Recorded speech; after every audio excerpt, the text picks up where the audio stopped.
Thank you so much for joining the brainstorm. This is our final brainstorm of April. If you've missed any of the brainstorms, you can just let me know and we'll get you guys all caught up. But my name is Lindsay Cuyava. I'm the artistic director of Re Theater. And if you're not familiar with Re Theater, maybe this is your first time checking in with us. We're an online theater education and consulting company. And our whole goal is to help educators inspire young people to make art that matters and create community impact and conversation through the work that they do. We are hosting these brainstorms because the world, if you haven't noticed, has really changed in the last 6 weeks. And we're all navigating a bunch of new spaces. So we're hoping through these brainstorms to help create community for our educators as well as support each other in this change. If you are joining and you haven't done so yet, you can go ahead and throw yourself over into the chat and introduce yourself, where you're from, what you teach, all that, because who knows, maybe you'll make a new friend here, and that would be lovely.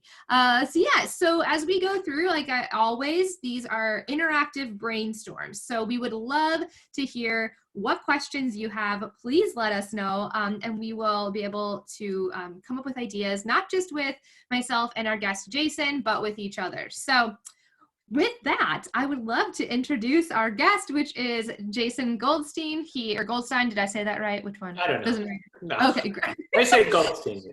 Goldstein. Okay, great. So Jason is from BookTix, and he's going to introduce himself. And this is going to be awesome. I've done several in-person workshops with Jason and BookTix, and I'm very partial to BookTix because I think they're just the best. And this is going to be awesome. So Jason is full of lots of energy, like that New York East Coast energy we probably all need because we're all dying at home and in our sweatpants and, you know, all the things. So Jason's going to give us a lot of ideas. So Jason, why don't you go ahead and introduce yourself?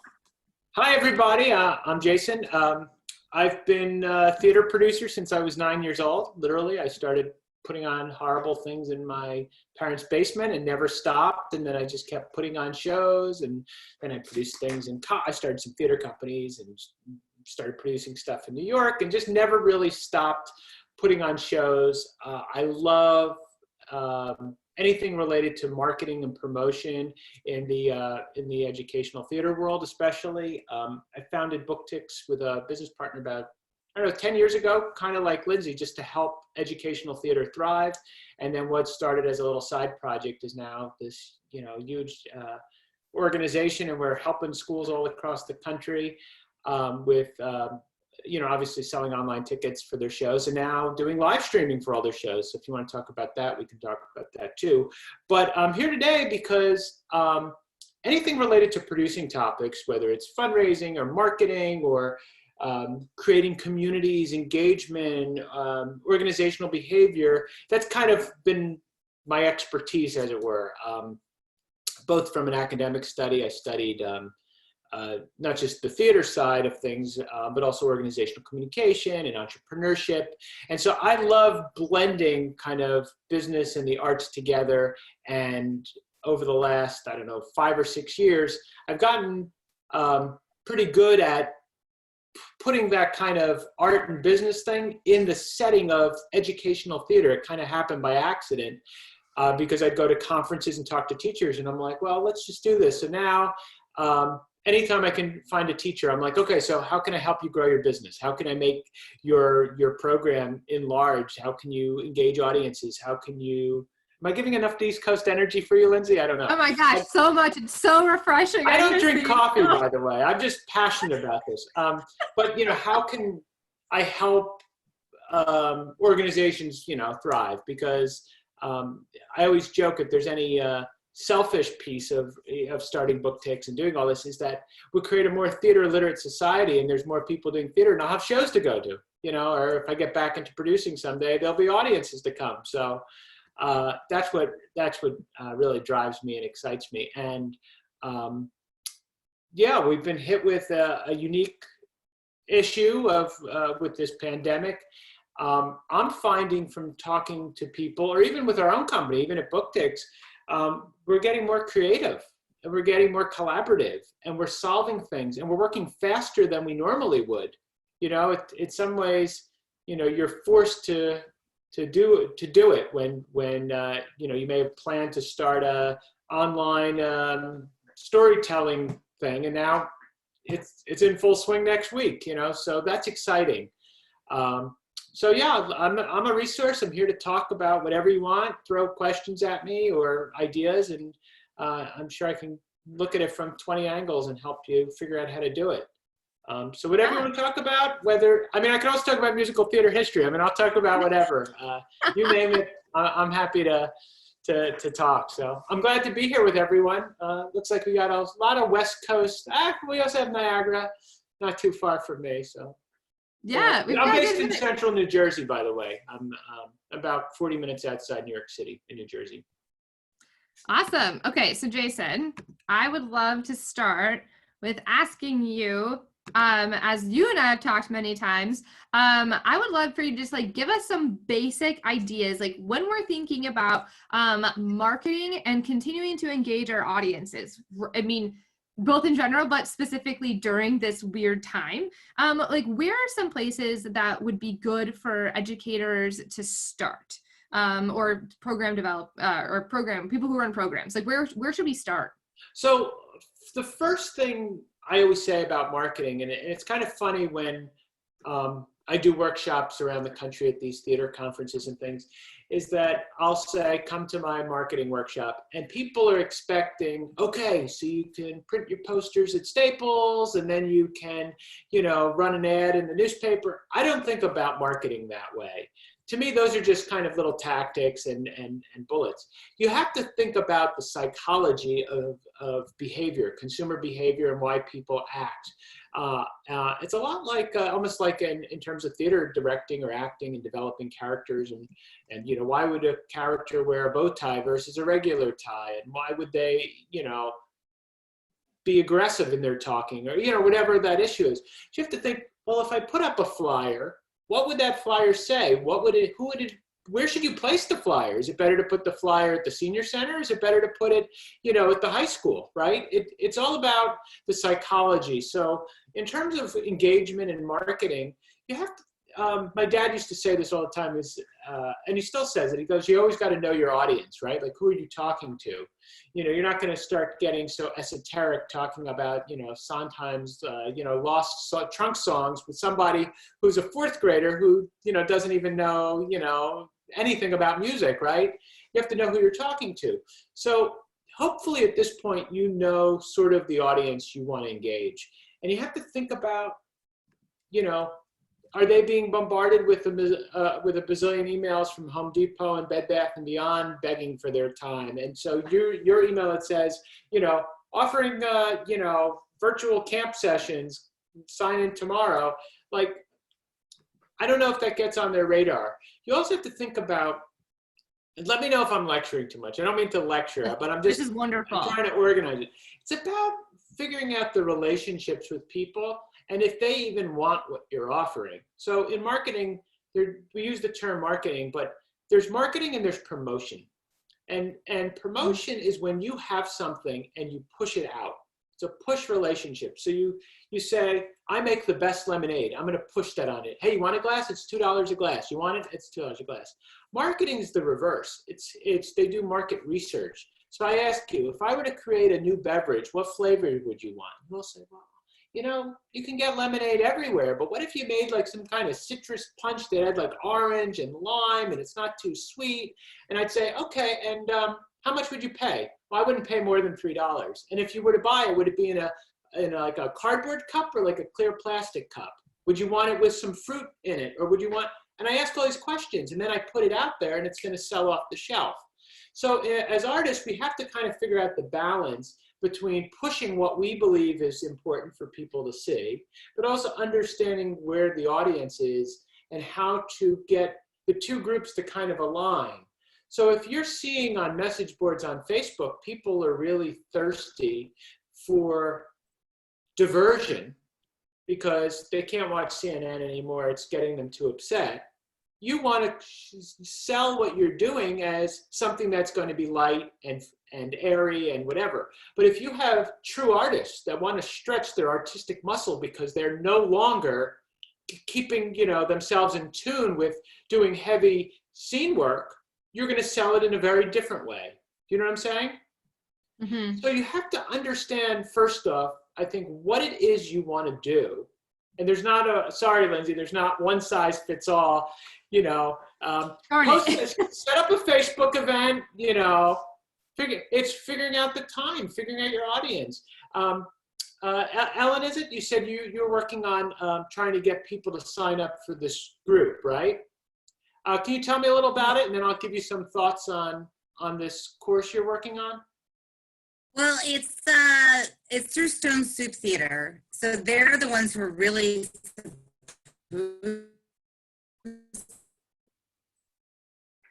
Oh, Ellen, we're having a hard time hearing you. Yeah, there's on these. Oh, can you not hear me? Yeah, it broke up a little. Can you try again? Yeah, I think my internet became unstable, but can you hear me now? Yeah. Yes. Okay.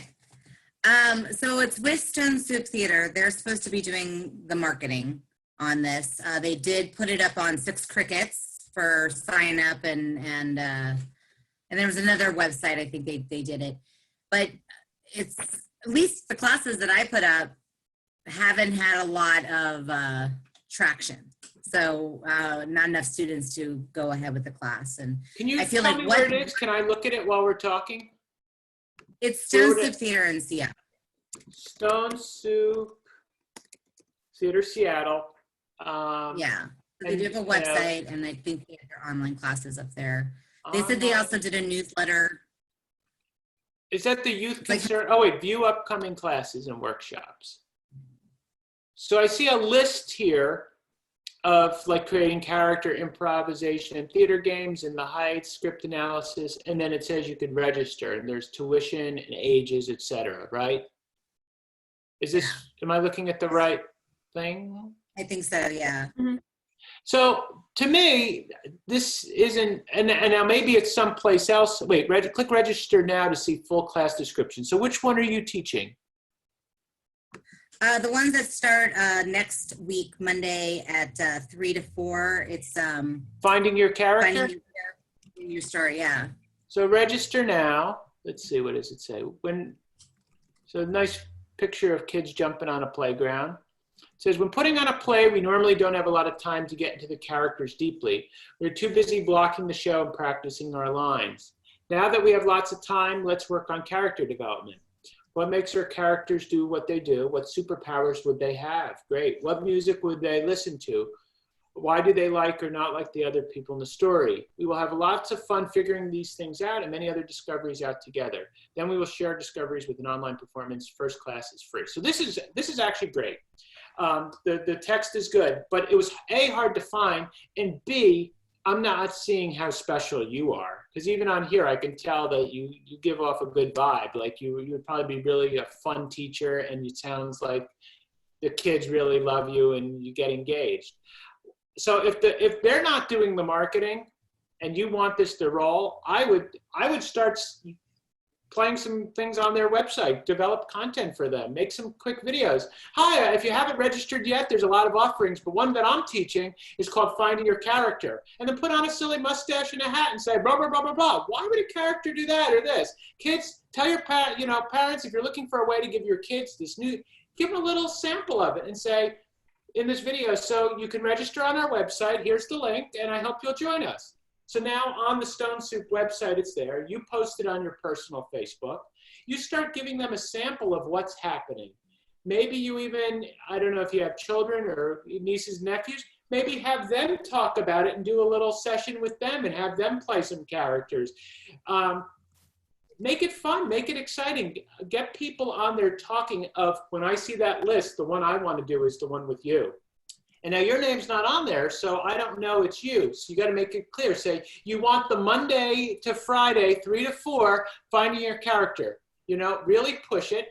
And because I don't know how it works exactly, and I don't like to be competitive. I like a collaborative environment. But if they're only going to run one of those classes, you want it to be yours. And you have to make it sexy. You got to make it the one that is sold out before it goes on sale. There's people waiting in line that the minute the registration opens, yours always sells out first. And that's because people are excited what you have to offer.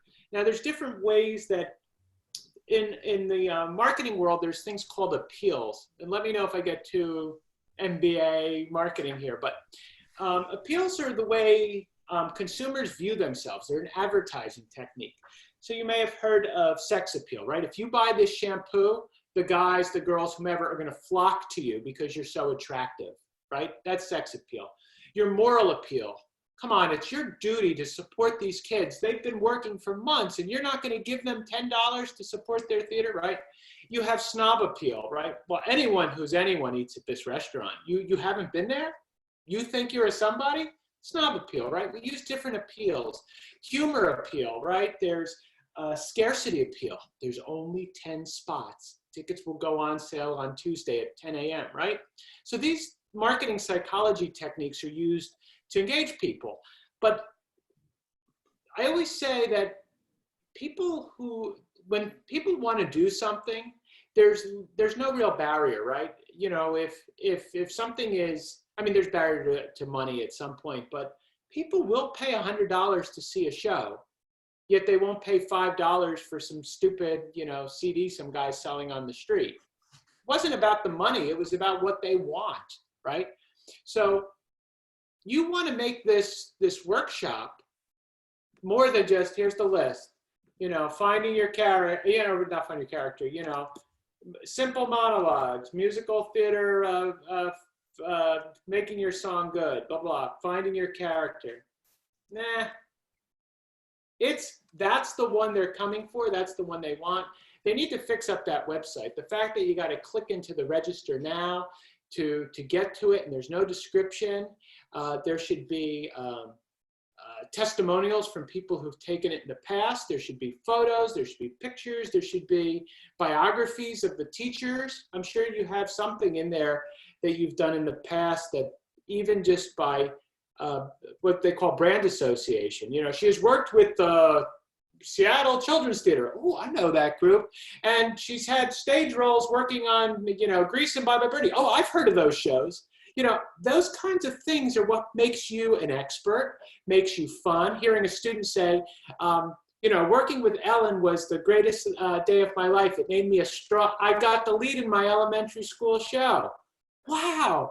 You know, it built the confidence. You've now turned, so you can turn, and again, it's not a BS thing. It's not disingenuous, but you got to find the spark in things. So we could start a business about anything. Hey, let's start a t-shirt company. There's a million t-shirt companies out there. What's going to make our t-shirt company special? How are we going to do it in a way no one else is doing it? And how are we going to be the best and awesome and engage people? And then people want to be part of that. People want to find value in their time, right? So if you're going to spend $100 and get your kid to sit for an hour, you know, twice a week for 4 weeks or whatever, even though I think it'd say the first one's free. You got to be careful with that free. I don't like, and I say this with book tickets all the time, I hate free tickets. I always tell our clients, don't give out free tickets because a free ticket doesn't show much value. Instead, make it a $10 ticket and say, here's a coupon code, you can come for free. It's still a zero price ticket, but now you're holding a $10 ticket that you got for free.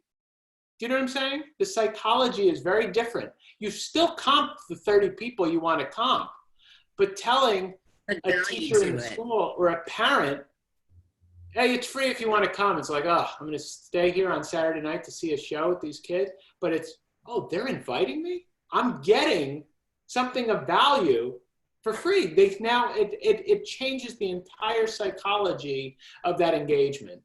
Do you know what I'm saying?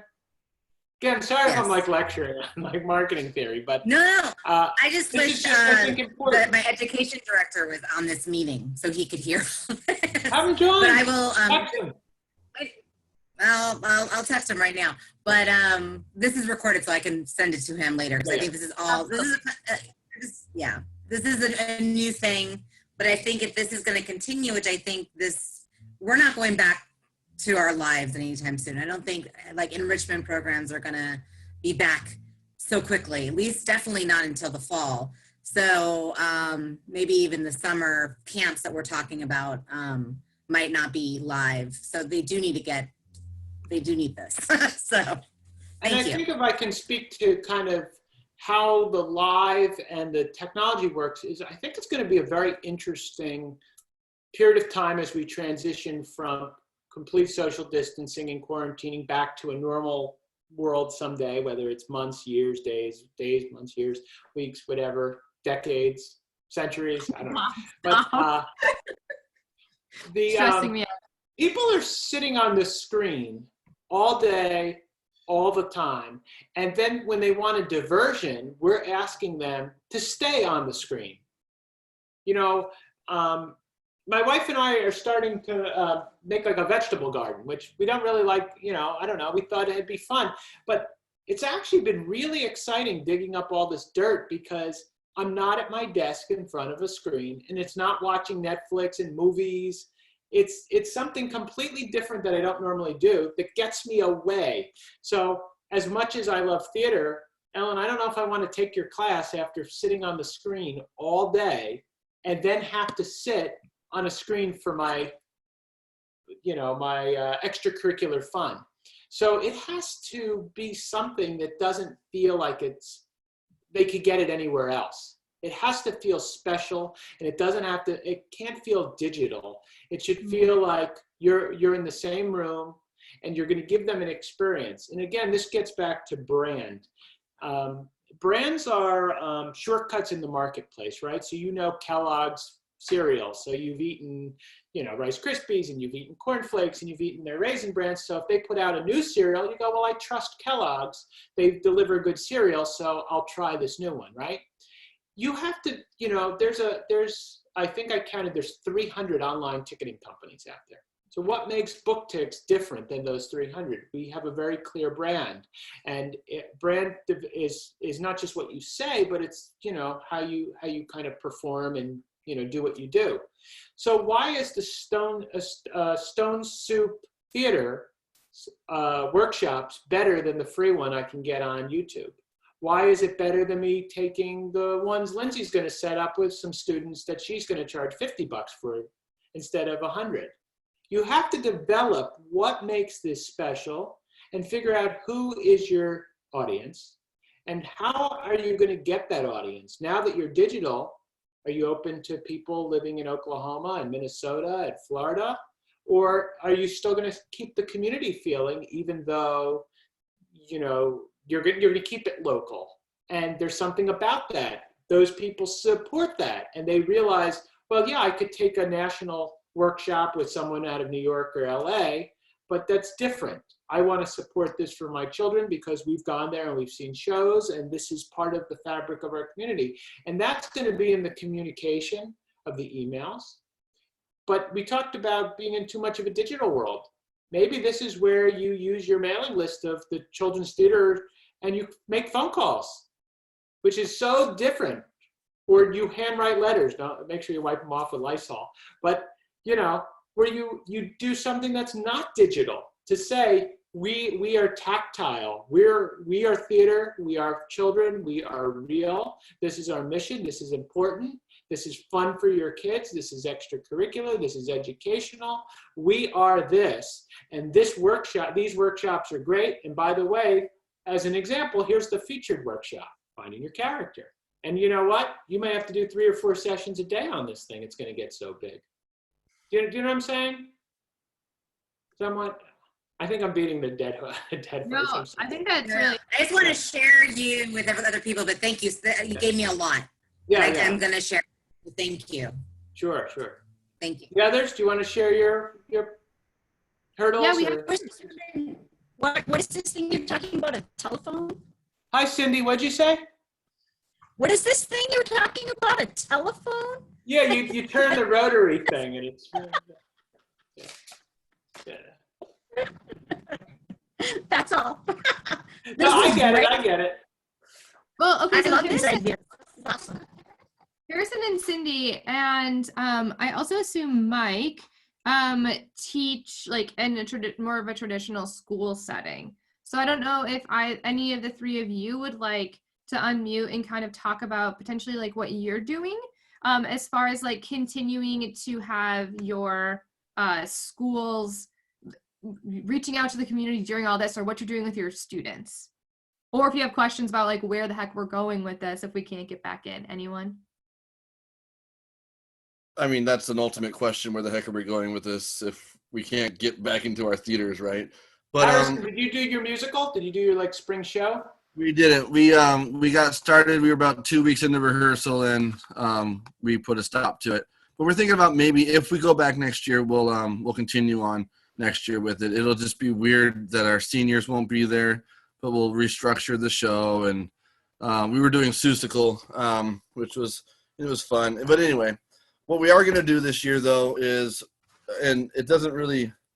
We still have to market it, but we're not asking for any funds for this. We're going to do a senior showcase virtually.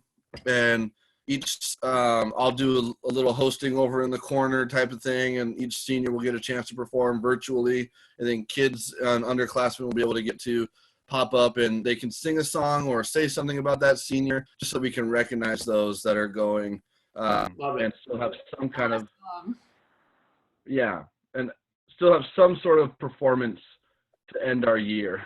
So each kid comes up, they do a scene or a song or something, and you just keep introducing them. And are you going to sell tickets for it, or you don't know?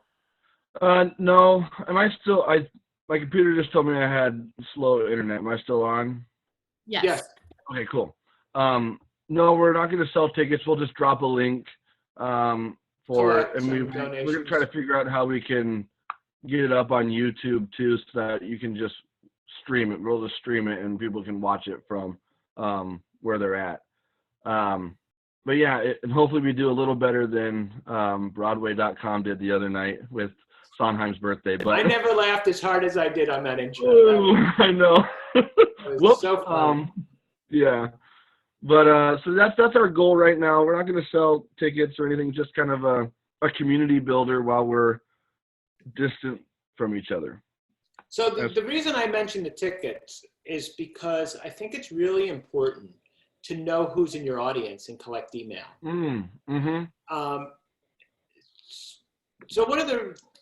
So this gets back to marketing. I mean, whether you use BookTix, you use one of our competitors, and I see you're in Canada, so we should talk because we're actually going to Canada very, very soon.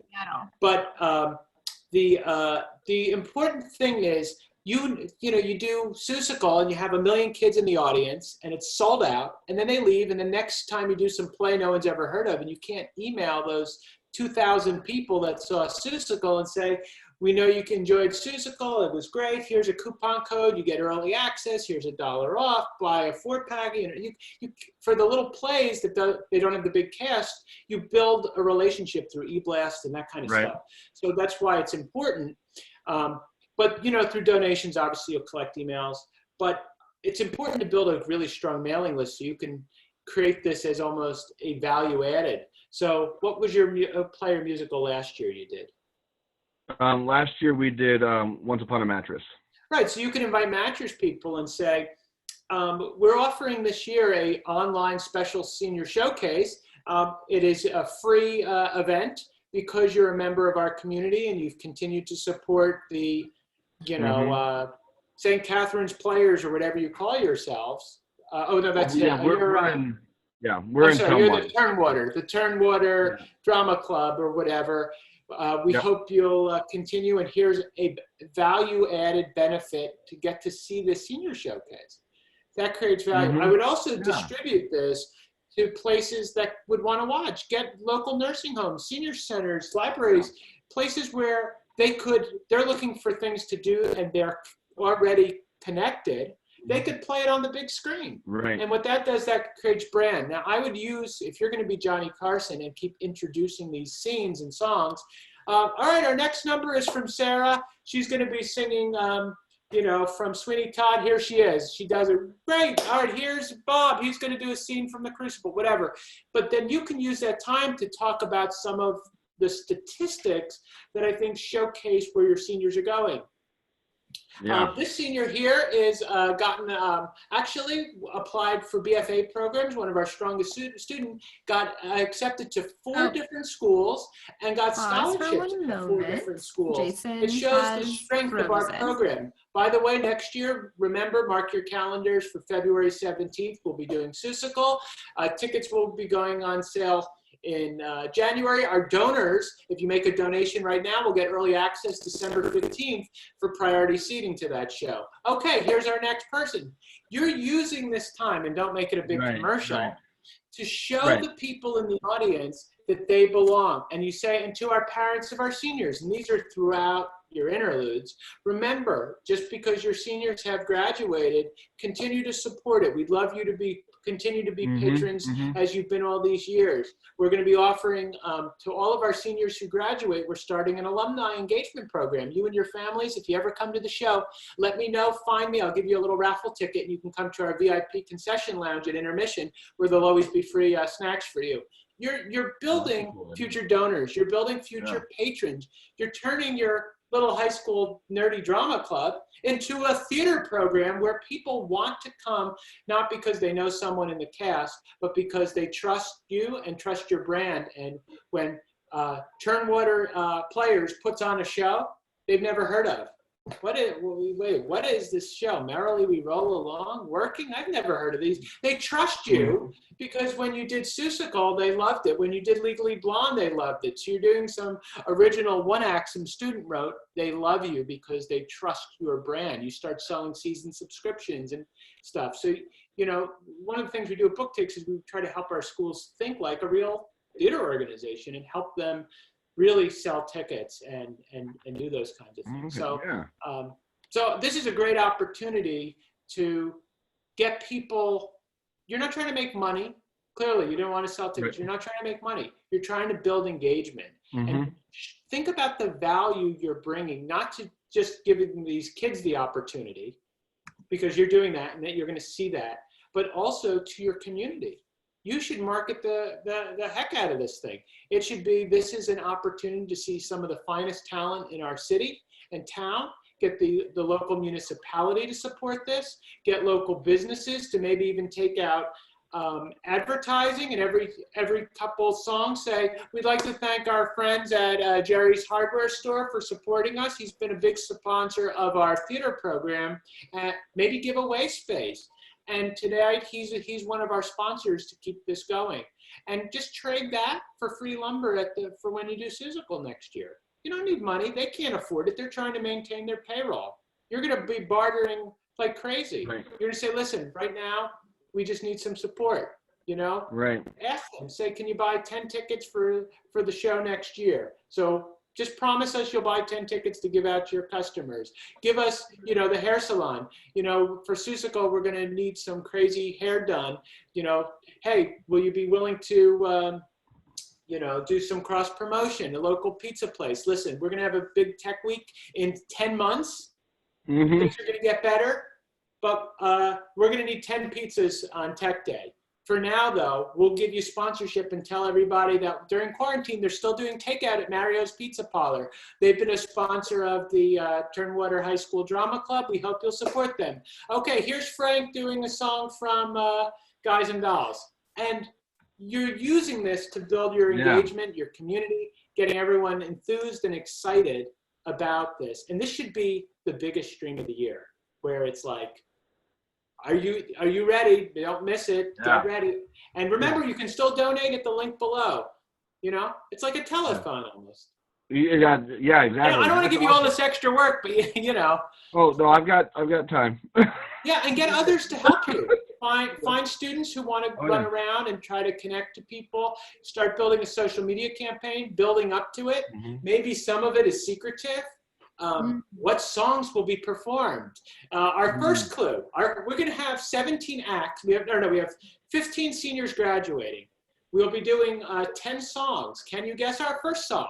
It was originally written in 1957. It played. The show has had 6 revivals. Blah blah blah. It's going to be performed by this person, and now you're getting conversations going, right?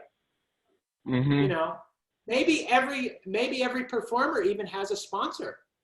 Maybe you get And you try to get local businesses to sponsor each performer with maybe scholarship money or something. I mean, remember, these businesses are so taxed, they're Right. struggling to stay open. So this is your time to give them free stuff, because they'll scratch your back in the future when things get better. And I'm Right. sure, don't go after corporations, to try to get, Lowe's Hardware on your side, you're gonna. No, we have a lot of local businesses around us that have been kind in the past, so we should be kind back for sure. Calling someone up and say, you took out a 1/4-page ad for the last 4 shows we've done. We'd like to feature you. Is there something you want us to tell the community? Maybe have pre-recorded commercials. Have a pre-show. So the show, while you're waiting for the stream to start, like a movie trailer, you can have a couple little ads playing. Really turn this into the event of the year for your community and give it away, get people there, get people excited. I would also have people that are sophomores and juniors in between the performances as well, maybe talk about what the program means to them. When Mr. Fry found me, I wasn't ever going to do the drama club. I was in the chorus, and I couldn't, it conflicted with my classes, and I felt like I really wanted to continue. And these last 2 years have been great. I was in the cast last year of, Camelot, and this year I was so looking forward to Seussical. I was supposed to play, Maisie, and I was my big part, but you know what? I'll be back next year. Show your family, showcase how wonderful this is. But again, if you're just doing this with no audience, that's the problem. So you have to almost guarantee an audience. So you want people to start talking that they will be there and they're kind of committed to it. And when are you going to send the link out, and how are you going to communicate all that? I don't know, just some ideas off the top of my head. I'm sure we could think of others, but definitely. No, that's great. Turn it into the event. And when is the event? That we actually don't have set up yet. It's going to be in early June. Early June. So you have a lot of time, but start building up to it. Really build up to it. Yep, definitely. Perfect. Well, thank you so much, Jason. I appreciate all that. Yeah, absolutely. This is awesome. I'm so glad that I love. And hopefully you're learning from each other. Some of these tactics. Cindy, do you have some thoughts, or do you have a project you're working on, or need help with? Well, what I would love some ideas from you about promoting next year's musical. Okay. I fairly new at our school. I've only been there a couple of years, and I want our school, Wausau West, to be the brand that everybody says, oh my gosh, we always go see the West shows because they're always so good, So next year we're doing Big Fish. What can I do now in fall to get going on that, to get the community excited, get the kids excited? So what have you done in the past? I wrote a letter last year. We did Annie. I wrote a letter, sent it out to a bunch of businesses. We did get some ads. No, but I'm saying in terms of ticket sales, right, for Annie, how did it sell? Ticket sales? Oh, it very well. Very well. Much better than shows in the past at that school. Great. And do you know who's in your audience? Did you collect emails of the audience? Nope, because we're not using book ticks yet, but we will be next year. So we'll help you out. So the key is they know Annie. They don't know Big Fish. We know Big Fish, right? But nobody knows Big Fish. Well, I know the movie. The community knows Annie. What? The community knows Annie. Right. The community knew Annie, but they don't know Big Fish. Right, but nobody's gonna know Big Fish. Right. Yes, I'm on the same page. It was a little internet delay, sorry. But yes, so Big Fish nobody knows, and Big Fish is wonderful, but they don't know that it's wonderful. And so that's what I was talking about with building brand, right? So a lot of people, they sell the shows rather than the company, right? So they sell Annie or Beauty and the Beast, and people come to see Beauty and the Beast. But you want them to come to, your school. What'd you call it? Wild West? Right? So Wausau West. Wausau West. So we have to figure out, so too bad on Annie, we didn't build enough brand on Wausau West, but that's okay. There's time. what I would do is I would get ready for, when is the show going to be? You said next June? Yeah, no, next fall, November. Next fall. So the first thing is we need to use this time to build Wausau West and not announce the show. We want to make the show announcement a big thing, I think. There will be letdown because they don't know it. But I think the sell on it is not about the title, but it's about why the show is important, right? So when you're going to disappoint everyone if it's like, I bought you this great gift. Oh my gosh, it's amazing.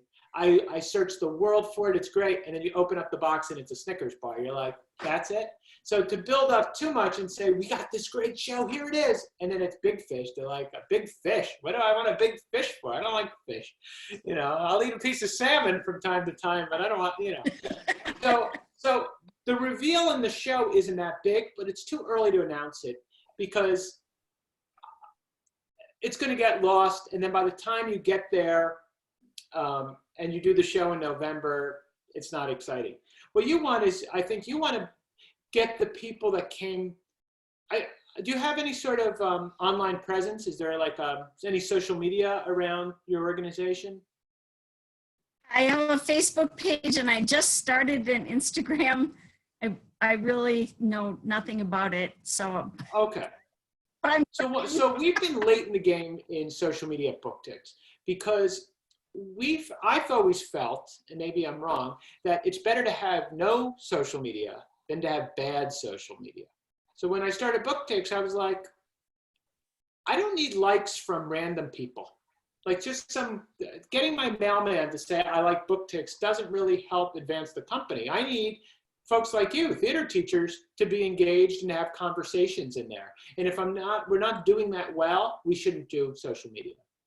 So we only launched our social media about a year ago, or not even, maybe a few months ago, within the year. I'd say in the late fall, we kind of started in social media because we wanted to start to be robust and target the right people, right? So it's good that you don't have, it's okay, it's just a new place. We're going to start fresh.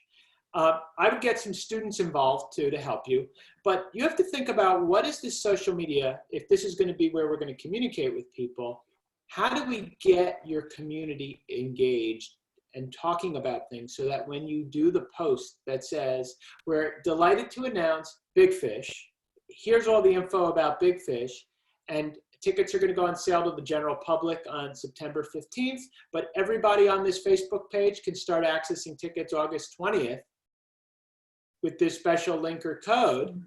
These people are like, I better get my tickets because I feel close to Cindy. I feel close to this organization. I feel close to the kids, the history, the community, the school district, and that this is what I want to be a patron of. So there's so much competition for time, right? So on Saturday night, I'm going to pick one of your shows to go to. Which one am I going to go to? Is it the title? Is it who I feel loyal to? Or I could just go to a comedy show or an opera or a basketball game or whatever. When things come back to normal, there's going to be a lot of choice, right? So you want the audience to start to feel engaged to your organization. So let me hear it, Cindy, if you can. Why is your drama club great? What makes you different than me going to see Big Fish at the local community theater down the street that's going to be doing it the following weekend? And if you can't answer that, that's okay, but you got to figure that out, right? I could tell you a million reasons why, and not just because I started it, but why I think Book Ticks is the solution for school theater. And community theaters and professional theaters, that's the best. When we have pros call us and say, all right, my daughter's middle school showed up our ticketing system. Can we use it? I'm like, yeah, that's great. But it's because we figured out what we wanted to be and what we needed to be and how we wanted to be, right? So back to brand, how much were tickets to Annie? 10 and 15. 10 and 15, okay. Do you know if that is too low or too high in your community? $10 for a show? That can't be any good. No, Or I'm sorry, 10 $10, that's too 10 and expensive. 5. What? And that's low for our community. 5 and 10, right? Yes. So Low for our community. so The other high schools are.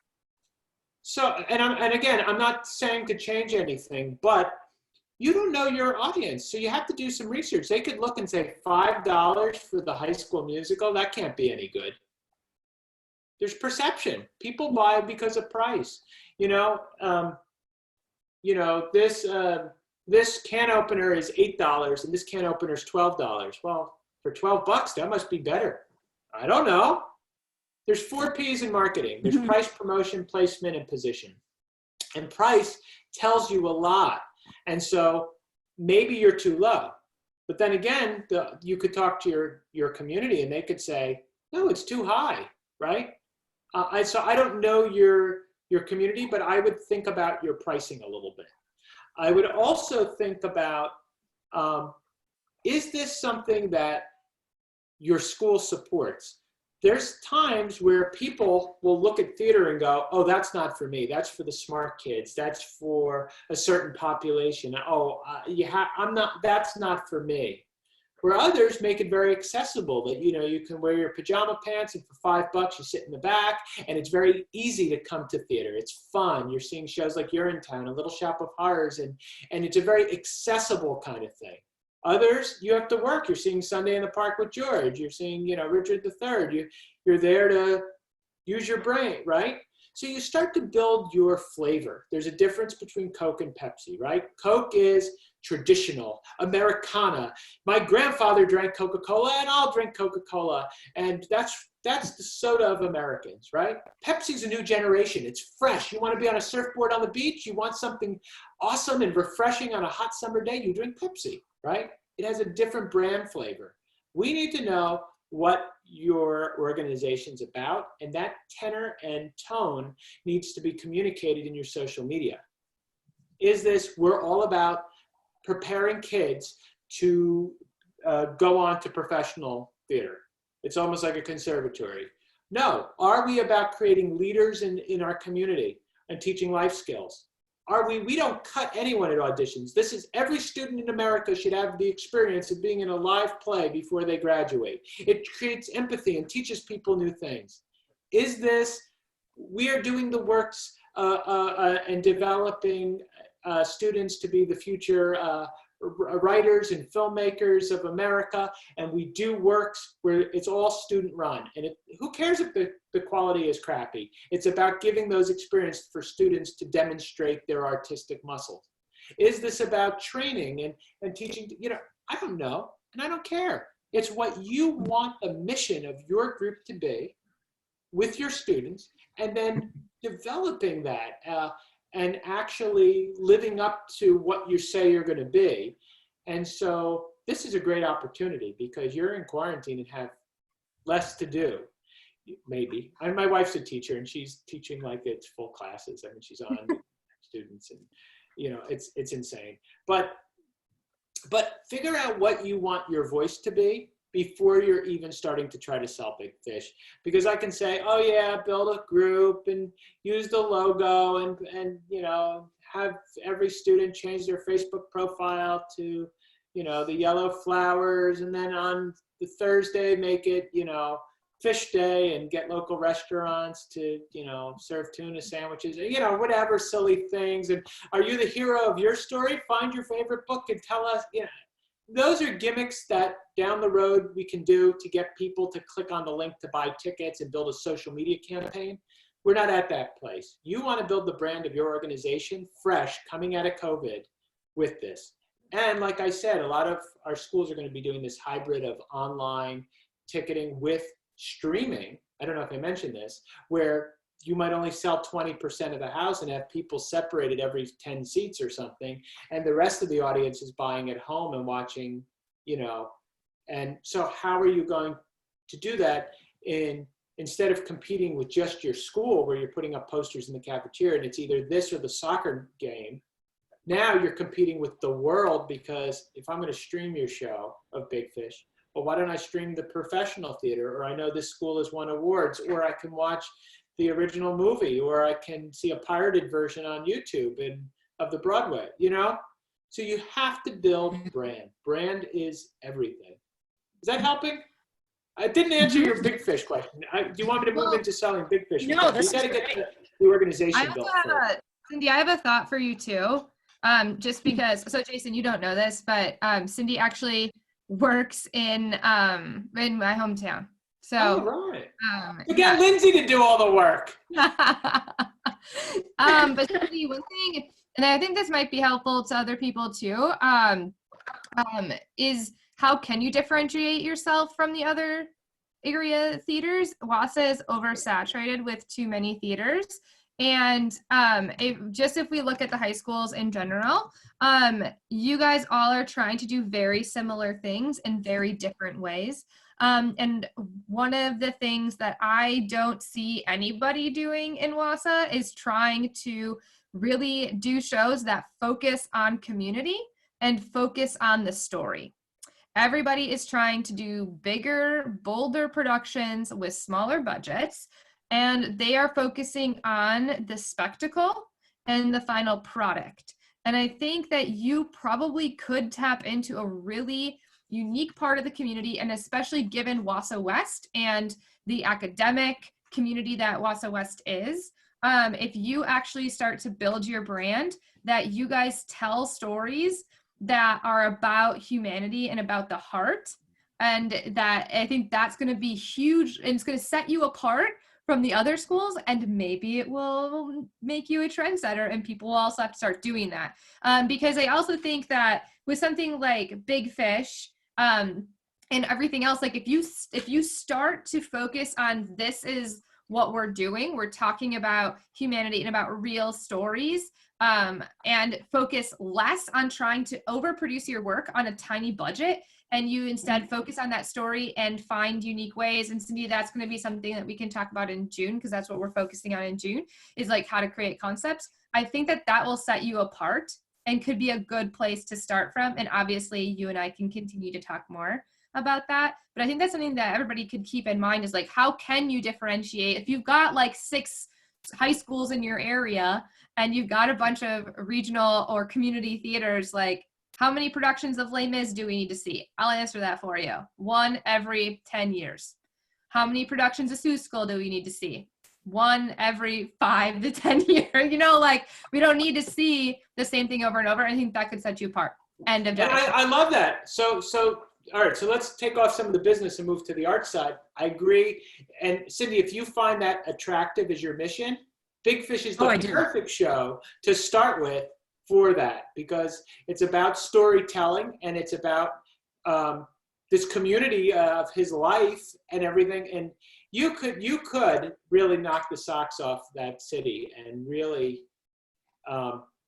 use that as your social media and that as your brand, and then all of your future show selections could be around that. See, this is why Lindsay's brilliant, and it's also, good that you guys all Cindy, work with her.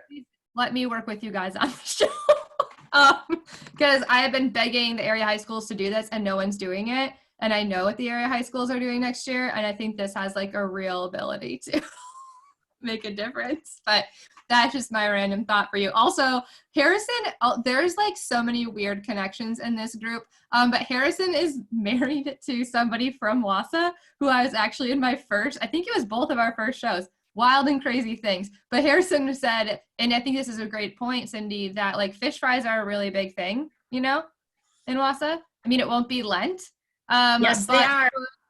Yeah, so, I mean, could you partner with any of the groups? I mean, Loading Zone is like in the that's Wausau East, but I'm sure there are Wausau West specific bars that you can partner with. And I know Everest did that with Rock of Ages, and it was not an issue for the school to be partnering with bars. Like they went out and did flash mobs and bars. Okay. Wait, can I just say one thing about that? So One issue I have though with that is sometimes it garners a lot of attention, and uses a lot of resources, but it doesn't result in ticket sales and butts in the seats. That's fair. Yeah. So you're going to spend all this time working with the local fish guide. You're going to figure out the time, and the cast is going to show up, and they're going to do all this stuff, and everyone's going to applaud. And I don't know how many of the people who are there to go to the fish fry and eat a piece of fish are in the back of their head going, well, I got this flyer for big fish. You know what? We might as well go see big fish.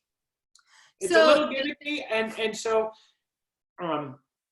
you always want a call to action in any of your marketing projects, but you want them to complete the transaction and buy a ticket, right? So yes, you could bring a stack of tickets and sell them on the spot. You can do something, but remember, you only have a limited amount of time, money, and energy, resources. Mm-hmm. And so finding ways to partner with them is great.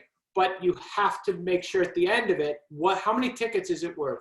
If you're going to negotiate with them and you sell 5 tickets or 10 tickets, is that worth your time, or would you have been better off using that time elsewhere? It all comes down to about packing your audience.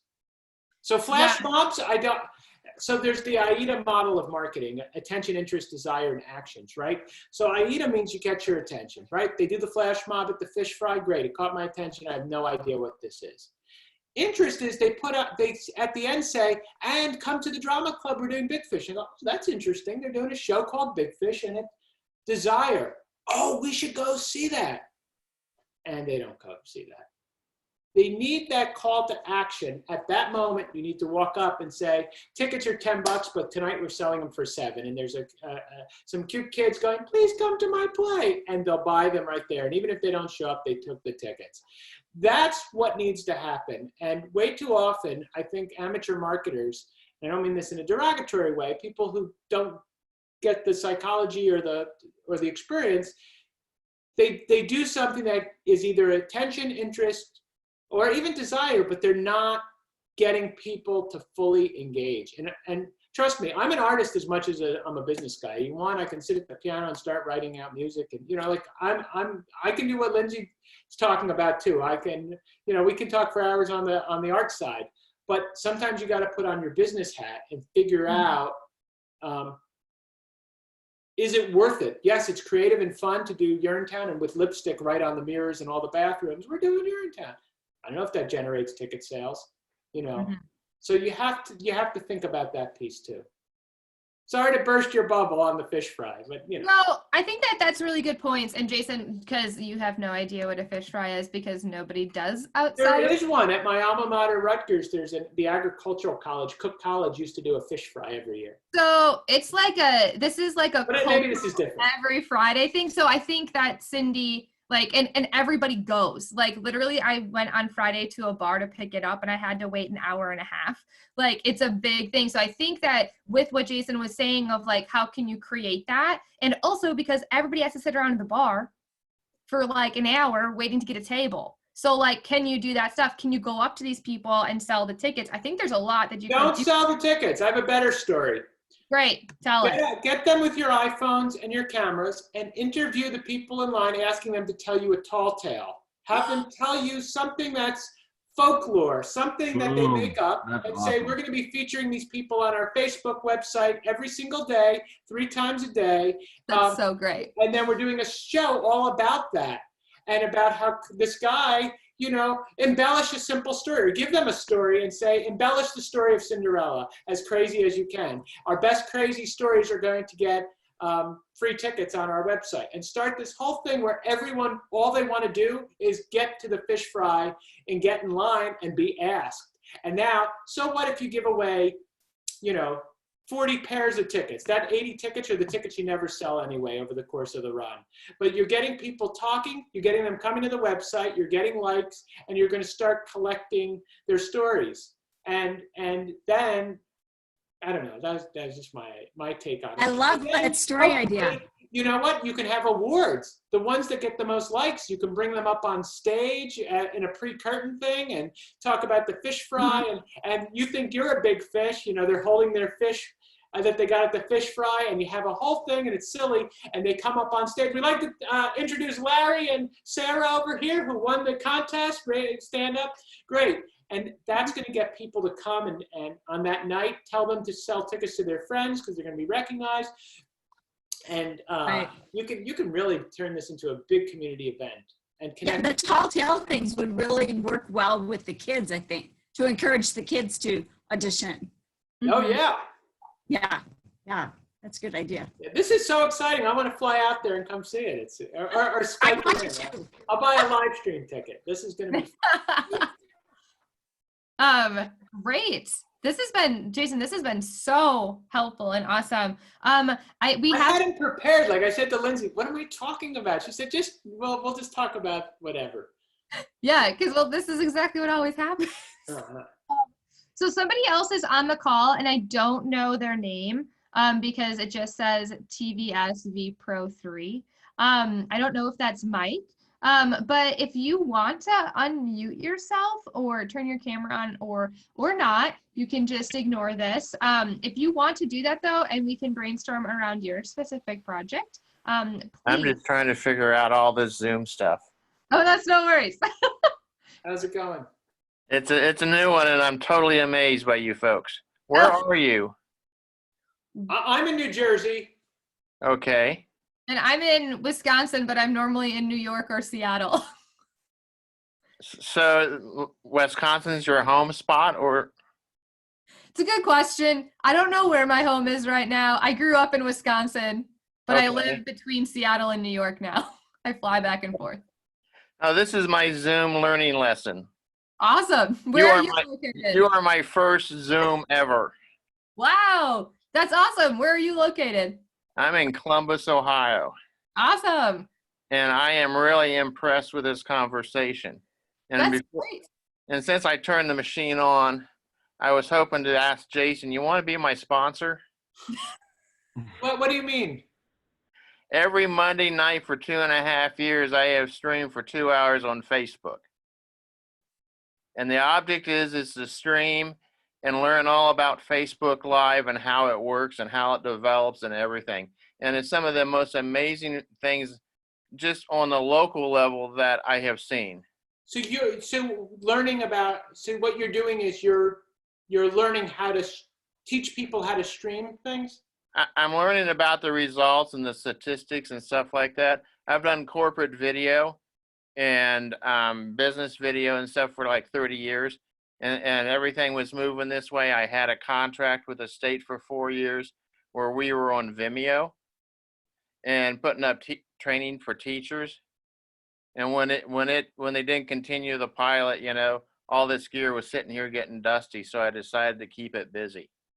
So can you email me after this is over, jason@booktix.com, simple email, and I'll talk to you about stuff because we're working on a bunch of streaming stuff, so maybe we can collaborate. Oh, well, every Monday from 6 to 8 Ohio time, I stream, and you're invited. You're all invited to share your conversation because I'm just amazed at what you're talking about. Awesome. Because you're talking about taking the theater to online. Mm-hmm. For 2.5 years, I've been trying to push people online saying, this looks pretty good. This is fun. I have 4 cameras here, and 3 of them are on all the time. So I got the close-ups and the wide shots. I've got the backgrounds. It goes from broadcast cameras into the ATM and out of the ATM into the Wirecast and onto Facebook. So That's it's awesome. So how do we find you? How do we find your stream? www.facebook.com. Mm-hmm. No, but once we're on Facebook, do you have a page? Yeah, studio/studio 43214. Studio 43214. Awesome. 43214. Yeah, that's my zip. Awesome. All right, awesome. I'll check it out. Because the object is you guys are doing what I've been trying to encourage people to do for 2.5 years. You're doing what I tried. I mean, now's the time to do it. Yeah, you're doing what I tried to get the state of Ohio to do 4 years ago. I don't know if you earlier in the conversation I was saying how this pandemic has forced, I think, things that normally would take a long time to happen rapidly because, you know, people have to adjust so quickly. So It is an as evolving, yeah. horrible as this is, we should be creative and use this time to, you know, be innovative. It's not vacation time. Yeah. You know, it's a time to reflect. It's a time to find, you know, new possibilities. And you guys are talking that way, and that's good. I'm impressed. So what's your background? Are you a theater teacher or just work in the film world? Or I have done corporate video. The last big project is also online. It's opap.tv, OPAPP.tv.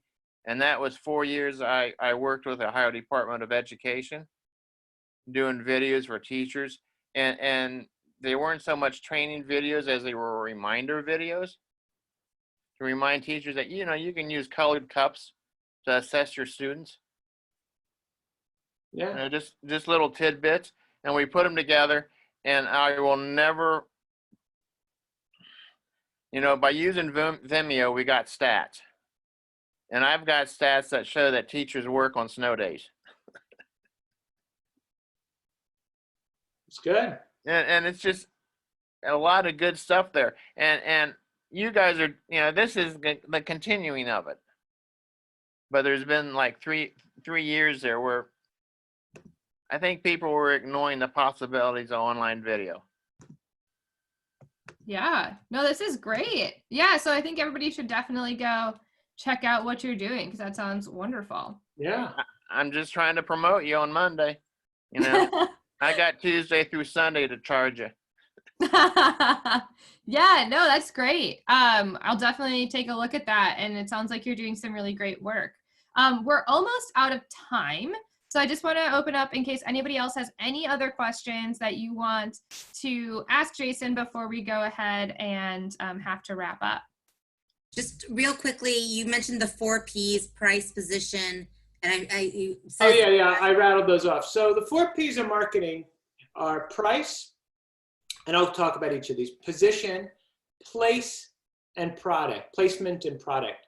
So the product would be your show or whatever your business is or your project. It's a streaming thing, a workshop, whatever. That's kind of the product. I don't like using the word product for the show. It sounds like so corporate, which I don't like, but you know. production. And so you have to figure out what that is. So doing Big Fish is very different than doing Greased and doing, you know, whatever. It changes the tone. So that's your product. Your placement is where are you putting this, right? Are you doing this in a certain community on a certain website, right? How you price it affects, right? So, you know, you can get a hamburger for $2. You can get a hamburger for $44. Wow, what does that mean? That price is part of marketing, right? Could be, it doesn't mean anything in terms of the quality, but the price does affect your market and who you're serving and where you're placing, you know, where you're doing it. And then, but positioning, I think, is the one that's, I don't know, maybe the most interesting to me. And that is, how do you approach it? You know, what is your position? Are you, you know, are you, like I was saying before, are you a very accessible thing? Are you a very professional thing? Are you a very elegant thing? Are you, you know, I've had people see me at trade shows and they looked at the book text system and they're like, oh my gosh, I could never use this. This seems too professional and so expensive. And I'm like, well, we give it away for free. And we have groups in a church basement in the middle of a rural school district using it, and we also have, you know, professional organizations, you know, with subscriber bases, you know, but that's positioning, right? How they view you, right? So if they're going, oh, I couldn't come to the, you know, Seussical production that they're doing, that Harrison's putting on, because I don't own a tuxedo. I can't show up in a tuxedo. You know, I don't own a tuxedo. How would I go to the play? Like, are you envisioning some opera you saw in like a movie from like the 1930s? Like, it's the Dr. Seuss show. Like, I mean, you know, you can just come. But if he's positioning himself as the drama club, as Mr. Thespian here, it's a very different position, right? So those are kind of your 4 P's to think about. It's not, you don't really need this, but it kind of helps you kind of scope what you're trying to work on a little bit. Yeah. That was a long-winded answer. You just wanted the 4 examples. No, that's great. Anybody else have anything? So the positioning is kind of related to your, maybe your mission statement. Yeah, your mission, your vision, your brand, your tone, your style. Brand. Yeah, all of that. Like we always do the latest jukebox musicals at our school, or we always do the old classics at our school. Right, or you're going to be the, the group that, for $10, the community can come and see a live musical with a full orchestra and lots of tap dancing, and you do big shows like 42nd Street and Crazy for You, and it's a big spectacle kind of place, and there's big costumes and lights, and that's the kind of shows you do. Versus, we turn the cafeteria into a black box, and after the show, it's about themes. We sit and we have coffee and hot chocolate and cookies, and we discuss the themes of the show. They're very different organizations, right? You're getting a different experience. It's not a value judgment. It's not good or bad, right? But when you buy certain, when you go to certain places, you have certain expectations of that place, right? You don't walk into a McDonald's and say, is this organic beef? And is this, is this bread baked, with the finest, where is everything sourced from? You're getting what you're paying for because you're expecting something, right?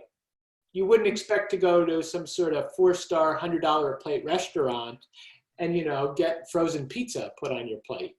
You'd be like, what is this, right? Versus the opposite. So it's finding that kind of balance of where expectation is. And as a school, you can run a real theater company. And I see it. I see our clients. We have one client who, he has subscribers and donors, and it's like running a regional theater. It's very impressive. Actually, we have a couple clients like that. But you can build up to that, and that doesn't mean that you're great. There's schools that it's not about getting an audience and not about money. It's about these schools, about these students having a certain experience, or it's about telling stories that resonate with audiences and make them, that elicit thought and make them reflect on their own lives in a unique way. So it's about creating great theater. That's what we're about. Theater artists. Love that. Do you have a question, Harrison? Yeah, I was going to just say, Jason, I'm going to be emailing you quite a bit the next few months. I don't want to be rude, but I have a stickler for an ASB secretary. And I have been trying so hard to get online ticketing. We still do only cash box. And so How do we know you're not pocketing the money? Okay, hold on now. It was a joke. But I just all the literature and the biggest sticklers, and they become the biggest fans. So okay, cool. So I'll be reaching out to you, and because this is great, and it's also better for our community too, because no one wants to show up and be turned away if they don't have a card. I don't turn them away, but if they don't have a card, or if they don't have cash, then they can't buy a ticket, and it's just all this weird stuff. And especially in a social distance environment, you don't want to be touching cash. You want them just to walk in, scan their ticket, and sit down. You don't want to be dealing with touching stuff. So you will become a very, very dear friend here in the next couple of months. We will be communicating quite a bit. And thank you for this. Thank you so much. Absolutely. You can check out our website, booktix.com, too. If you want to see more about us. Yeah. Well, Lindsay, thanks for having me. Yeah, no, thank you for being here, and also want to shout out to you all because BookTix was our sponsor of our April programming, and so we love your commitment to education and how much you support both like educators and other institutions that help foster this. So thank you for Yes. doing that and coming and brainstorming today. Yeah. And anything you guys, if you need me back ever again, talk about stuff, or you guys have thoughts, I'm happy to help. Oh. As you can see, I could talk for hours on this stuff. I love it. I love helping theater thrive, especially, what you guys do. It's really great how you put so much time into two of my biggest passions, education and theater. Yeah. Well, no, we'll ask you back because you're great and I like working with you. So, yeah, so I just want to close out really quick and just thank all of you for either watching in replay or joining us here today. This April has been great. I mean, we've met so many awesome educators. We've had 100 people come to these things. So this is awesome. And so we are going to be doing more brainstorms and more programming in May. That's the next month. I forgot.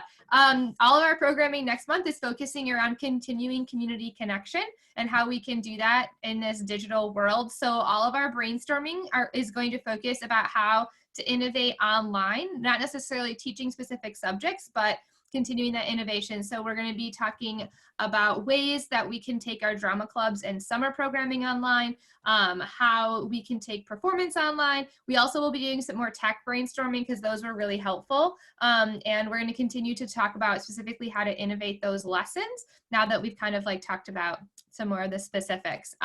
We're also going to be doing a masterclass series for the month of May that's all about community engagement. So we're going to be doing work around using this time to collect verbatim and create verbatim in docu-theater, as well as devising and talking about how we can select shows next year that really will help heal our communities. So, and how we can build it up right now. So it's gonna be a lot of fun. So you should totally join us again. So, and if any of you have really enjoyed doing any of these brainstorms or workshops, I totally encourage and would love for you to come join us over in our educator community spotlight. This is helpful. We literally do this all the time over there. You can post questions. Our mentors interact with you. You get one-on-one consultations with me, as well as our mentors. There's lesson plans. There's all kinds of really cool, exciting stuff that you can interact with educators who are really passionate about making art that matters. If you're interested in coming and joining us, I put the link over in the chat. We are doing a pay what you can basis until further notice because the world is turned upside down and we want to help as many people as possible. And on that note, because we are doing pay what you can, if this has been helpful in any way, and you're able to, we would love if you'd be willing to consider doing a donation. Obviously, there's never any pressure to do so, but we are going to be keeping all of our educators and our artists on staff, and anything helps us do that. So I just want to say, I have an old TV that doesn't work. Do you want it? Yes, that'll work out perfect. No, but I just want to say thank you guys for being here and attending. And as always, please feel free to reach out to me directly if there's any way that we can support you or your programs. We're always here to help you, especially in these crazy times. So as always, I stick around. So if anybody has any other questions, feel free to stick around. Otherwise, I just want to thank you guys and thank you, Jason. And this has been wonderful. So we'll see you guys next month. Nice meeting you all. Nice meeting you. Thanks, Lindsay. Thanks for putting this on. Thank You guys are awesome.